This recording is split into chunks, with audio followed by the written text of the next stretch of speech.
classic isolation movies recommended by a film scholar, Brian Hoyle, senior lecturer in film studies, University of Dundee in the UK. This is on the conversation. Now, the screenshot we're watching is James Stewart and Wendell Corey in Rear Window, 1954. I've only seen this once. I want to see it again. It was good. I like police and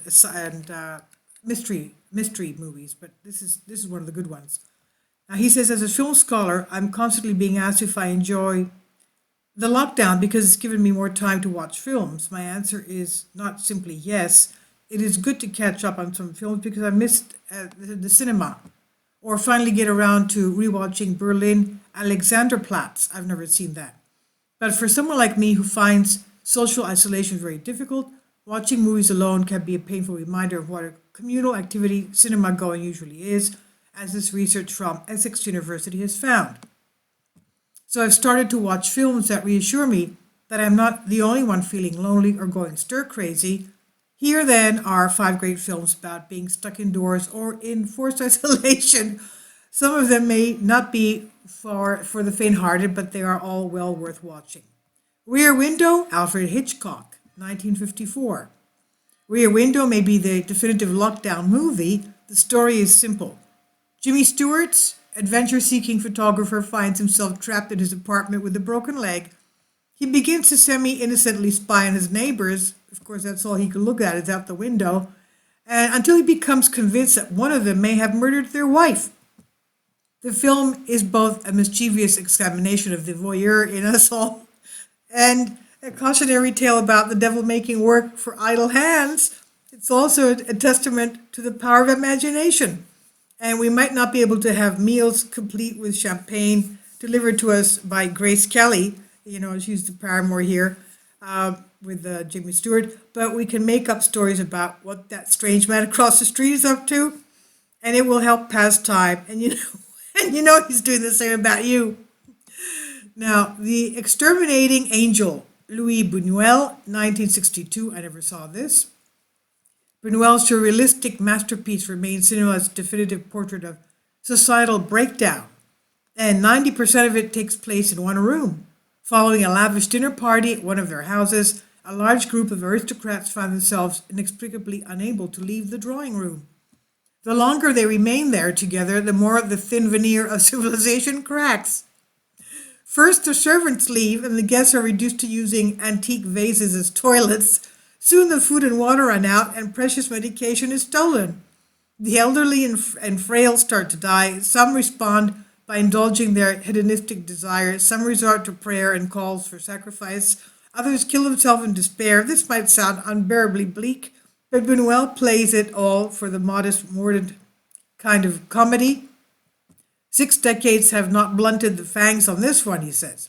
And then the third one is, This Is Not a Film, Jafar Panahi, 2011. In the late 2010, Jafar Panahi, one of Iran's, I want to find an Israeli movie. So one of Iran's greatest filmmakers was sentenced by his government to 6 years in prison and a 20-year ban on making films for allegedly conspiring to produce propaganda against the Islamic Republic. Awaiting the final verdict under the house arrest, Panahi did what any good dissident would do. He made a film. So shot on iPhone and a digital camcorder, This Is Not a Film, that's the title of it, shows Panahi going about his daily routine, speaking to his lawyers, acting out scenes from a film he expects to never make, talking about his previous work, and interacting with a few neighbors and workmen. The result is a powerful riposte to state censorship and a sly work of meta-cinema typical of its maker, but the film also has an incredibly urgency about it. It's as if Panahi had to make the film simply to stay sane. A timely reminder, you don't need expensive equipment or money to make great art, and that sometimes the best work comes out of crisis and restraint. Another one is Housebound by Gerard Johnston, 2014. I never saw that either. There's a trailer, though, in this in the link here. I'll leave the link below for you, of course. It's easy to see why Peter Jackson went out of his way to champion this low-budget effort At first time, writer-director Gerard Johnston, the famed New Zealand director, called it bloody brilliant. Like Jackson's own early films, Housebound shoots for a difficult balance of irreverent comedy, suspense, and splatter, and somehow pulls it off. The story revolves around a 20-something tearaway named Kylie, who's placed under house arrest in her childhood home, which her mother casually insists is haunted. At first, Kylie thinks her mother is just dotty, but when she is also confronted by mysterious opening doors, disappearing objects, and noises in the night, she begins to wonder. Essential viewing for people with old, noisy houses. Extra points for the probation officer who reveals himself to be an amateur ghost hunter, and the very plucky female protagonist whose response to encountering a creepy doll is to smash its face in. Okay. Then you have Crowhurst, Simon Rumley, 2017.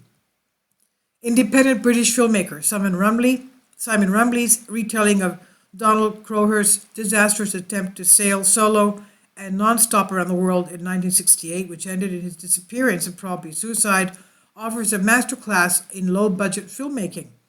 A good deal of the movie consists of Crowhurst, played by excellent Justin Salinger, alone on a very small trimaran. Rumley, however, puts the viewer squarely inside Crowhurst's head as his loneliness, isolation, and fear of failure slowly cause him to crack. I guess it's another type of an old man in the sea type of thing, man against nature. That's my comment. But anyway, going back to this is not a movie for everyone. It's intense, to say the least, and the more unhinged Crowhurst gets, the more self-consciously raw the filmmaking becomes. In fact, that it was championed by Nicholas Roeg, the late, great maestro of mind-bending British cinema, will be the ultimate recommendation for those looking for something more adventurous. So this list is hardly exhaustive. There are many more films about isolation to watch while isolated, from Persona to Safe, from Repulsion to Right at Your Door. I just wanted to guide people to a few lesser-known films alongside a pair of classics that are worth revisiting now more than ever. Stay safe and happy viewing. And this is on The Conversation. Another one that maybe is very spiritual and very intense and beautiful is also Babette's Feast.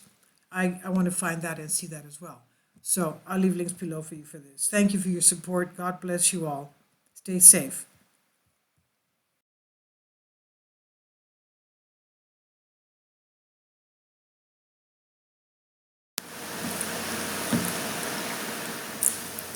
If you'd like to join me on my Patreon account, you will hear content not covered by mainstream media.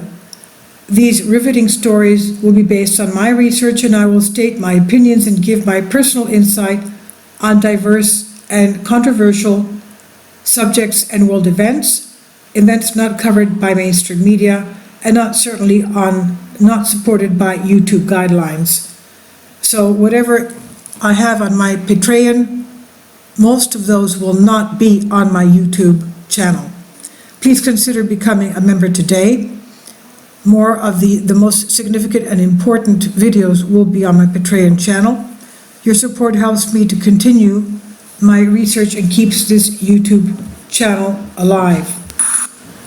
And we depend on your support, your generous charity, because we help economically challenged families here in Athens, Greece, in Kapota, and we also help the young generation with university tuition and the community around our church. Thank you.